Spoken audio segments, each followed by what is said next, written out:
ನಮಸ್ತೆ ವೀಕ್ಷಕರೇ, ರುಚಿ ಶಿಬಿರಕ್ಕೆ ಸ್ವಾಗತ. ಇವತ್ತಿನ ರೆಸಿಪಿ ಈಸಿಯಾಗಿ ಟೊಮೊಟೊ ಸಾಂಬಾರು ಮಾಡುವ ವಿಧಾನ. ಮನೆಯಲ್ಲಿ ಯಾವುದೇ ತರಕಾರಿ ಇಲ್ಲವೆಂದರೆ ತಕ್ಷಣವೇ ಈ ಸಾಂಬಾರನ್ನು 10 ನಿಮಿಷದಲ್ಲಿ ಮಾಡಿಕೊಳ್ಳಬಹುದು.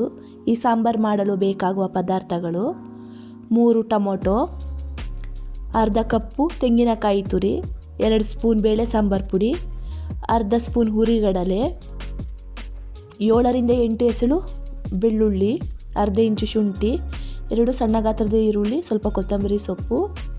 ಒಗ್ಗರಣೆಗೆ ಸ್ವಲ್ಪ ಕರಿಬೇವು, ಅರ್ಧ ಸ್ಪೂನ್ ಸಾಸಿವೆ, ಅರ್ಧ ಹಚ್ಚಿಟ್ಟುಕೊಂಡ ಈರುಳ್ಳಿ. ಮಿಕ್ಸಿ ಜಾರಿಗೆ ಈರುಳ್ಳಿ, ಟೊಮೊಟೊ, ಬೆಳ್ಳುಳ್ಳಿ, ಶುಂಠಿ, ಕೊತ್ತಂಬರಿ ಸೊಪ್ಪು, ಹುರಿಗಡಲೆ, ಬೇಳೆ ಸಾಂಬಾರು ಪುಡಿ, ತೆಂಗಿನಕಾಯಿ ತುರಿ ಇವೆಲ್ಲ ಹಾಕಿಕೊಂಡು ನುಣ್ಣಗೆ ರುಬ್ಬಿಕೊಳ್ಳಬೇಕು. ನಂತರ ಒಲೆಯ ಮೇಲೆ ಪಾತ್ರೆಯನ್ನಿಟ್ಟು ಅದಕ್ಕೆ ಒಂದು 3 ಸ್ಪೂನ್ ಎಣ್ಣೆಯನ್ನು ಹಾಕಿಕೊಂಡು ಕಾದ ನಂತರ ಸಾಸಿವೆಯನ್ನು ಹಾಕಿಕೊಳ್ಳಬೇಕು. ಸಾಸಿವೆ ಸಿಡಿದ ನಂತರ ಕರಿಬೇವು, ಈರುಳ್ಳಿಯನ್ನು ಹಾಕಿ 1 ನಿಮಿಷ ಬಾಡಿಸಿಕೊಳ್ಳಬೇಕು.